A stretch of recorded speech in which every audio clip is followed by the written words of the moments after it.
There once was a wise mullah, an Islamic teacher, who was quite in love with Indian classical music. More than anything else, he wanted to be a person who could coax beautiful harmonies out of thin air and could cause people's hearts to bend toward love from the sheer beauty of the music he made. Now, he knew that this was the sort of thing that takes some doing, some dedication, perhaps some mentorship. Artistry of the spirit does not come easy. And so he knew that if he was committed to this transformation from a mere appreciator of music to an artist of the soul, he would have to seek the services of some kind of instructor for lessons. And so, seeking to be thus transformed, the mullah found the most respected and admired teacher of sacred music in the land. "How much will it cost?" the mullah asked the great music teacher. 3 pieces of silver for the first month and 1 piece of silver from the second month onward, said the teacher. "Excellent," said the mullah. "Sign me up for the second month." Don't we all wish that we could just go ahead and sign up for the second month of whatever transformation we seek in ourselves or in the world or in our beloved congregation? Don't we wish we could just sign up for the less taxing part when we're already halfway through? Don't we wish we could just change our lives, our country, our congregation, our spirits by somehow jumping in on the middle of something someone else has already begun? Transformation has costs. And sometimes it demands of us the most difficult things to give, say commitment, initiative, and perhaps most importantly, and maybe in the most difficult way, it demands the self-awareness to know what inside of us needs transforming in the first place. Wouldn't it be better to just jump right ahead to the end? Whenever we have already become what we have always dreamed of being, wouldn't it be better if we could run away like Whitney Young yearned to as a young boy from the world as it is and go live in the world as it ought to be? If Whitney Young could have found a place where no one met his brown face with hatred and the world wasn't broken and the people had all learned to love, wouldn't that be amazing? Wouldn't it be something wonderful if there was any such place to run away to? You know such a place. The time when our brokenness and the brokenness of the world have all been dealt with, when the polar ice caps have stopped melting, and children aren't dying at the border. And for God's sake, the government is at least operational enough to get families food stamps when they need them the most. But the mullah who yearned to play music learned that one does not coax one's fingers to dance in the tune of the spirit overnight, nor can the great problems of our lives or our age come to resolution unless we commit ourselves not to victory, but to the steady process of patiently changing ourselves and the world from the world as it is to the world as it should be. Transformation is, of course, itself a given. There's not a whole lot we can do to stop it or even to slow it down. Everything is a process, people. And nothing's a switch suddenly flipped, but a river that we gather at, always moving, never pausing. We exist in this moving world as people who are becoming and not standing still, because standing still was never an option for us in the first place. One of my favorite poets, Denise Levertov, writes of this inevitability of change and the great cost of pretending we could ever stand still.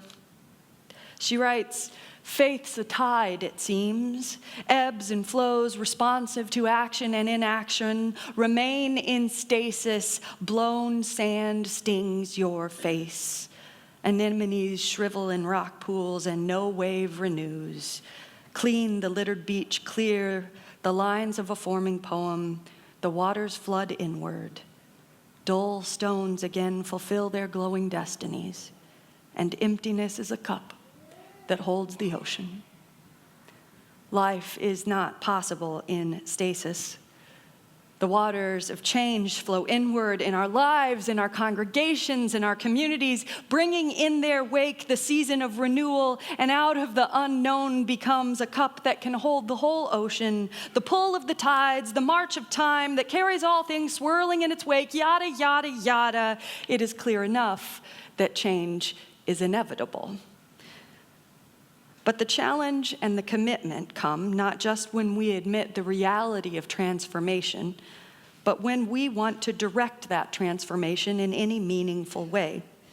When we want to be brave enough and desperate enough to place a guiding hand on the wheel of destiny and actually try to choose what kind of world, what kind of life we want to be changing into. Years ago, when I used to lead a weekly worship circle for young children and their families, I came to understand anew just what is being asked of us if we really want to direct the transformation of ourselves or the world.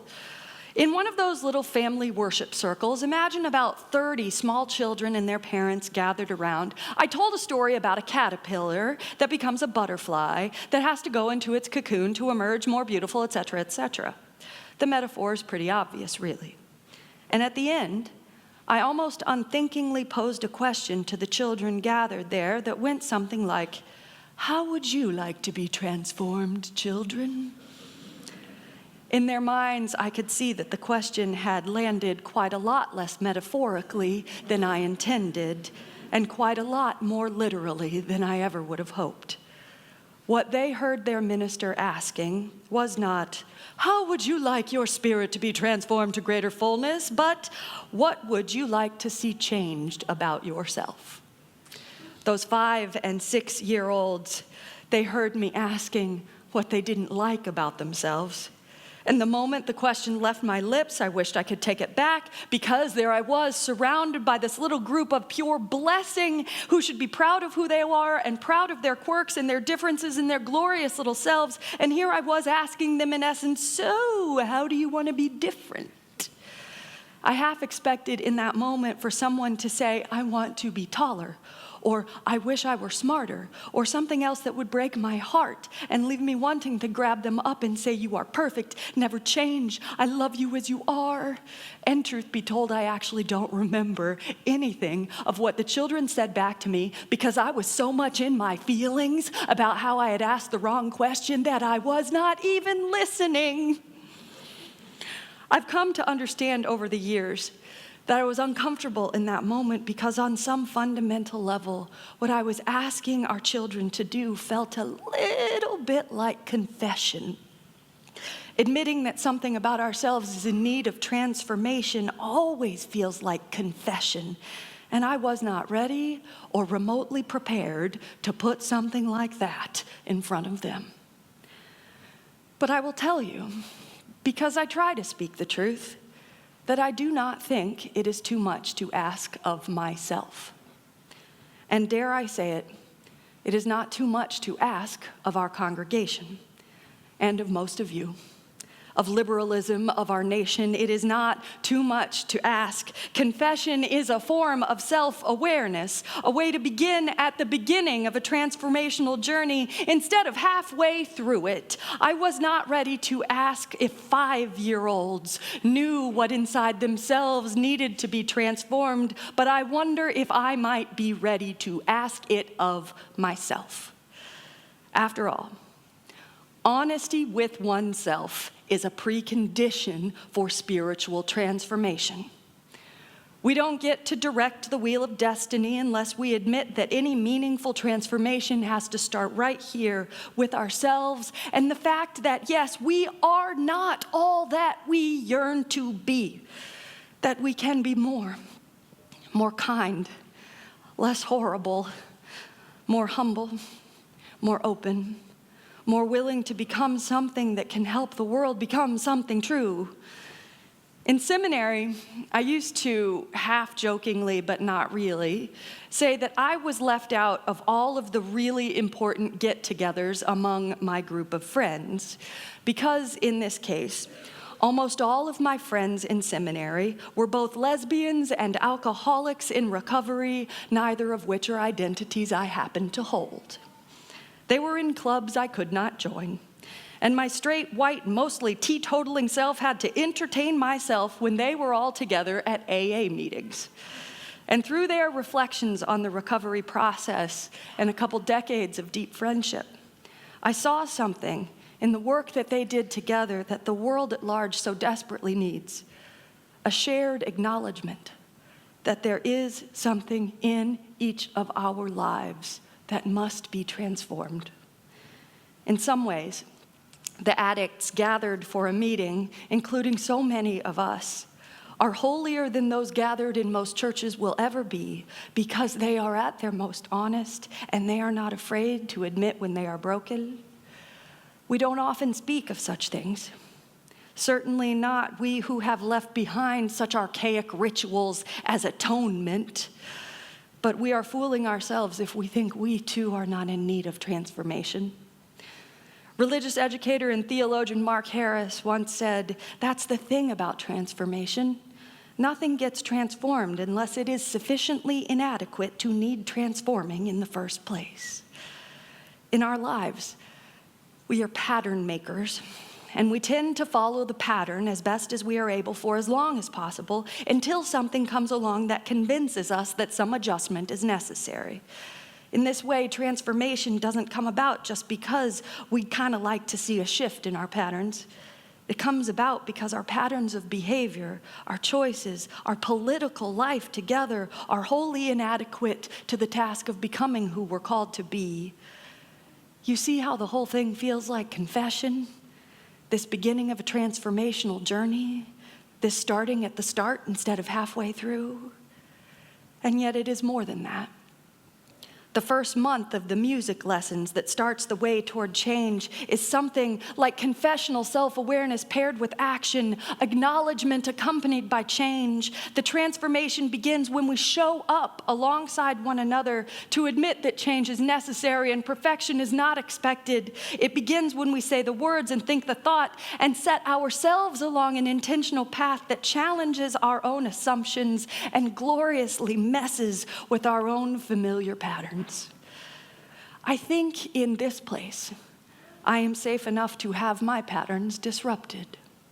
And I think perhaps that's what congregations like ours are here for after all, so that we might use our shortcomings and our blessings, our community and our individual strength as the groundwork for a larger transformation, turning that which we need to leave behind into a greater blessing for each other in the world. I do not say that we should bend our knees or that we should tear our garments in atonement, only that we have the capacity to turn our struggles into gifts if only we admit to ourselves what those struggles really are. This is a place where we can be grateful for the journey ahead, where the naming of what needs to be transformed is a part of what makes us beloved to each other, where we don't have to be perfect and the path doesn't have to be easy, and the way into whatever we dream of is at once demanding and fulfilling and humble and true. What is within you that is waiting to be transformed? How can even your flaws be your gifts, so that step by step, month by month, moment by moment, they are part of your service to each other and to the world, transformed into instruments not simply of confession, but of ever-growing compassion.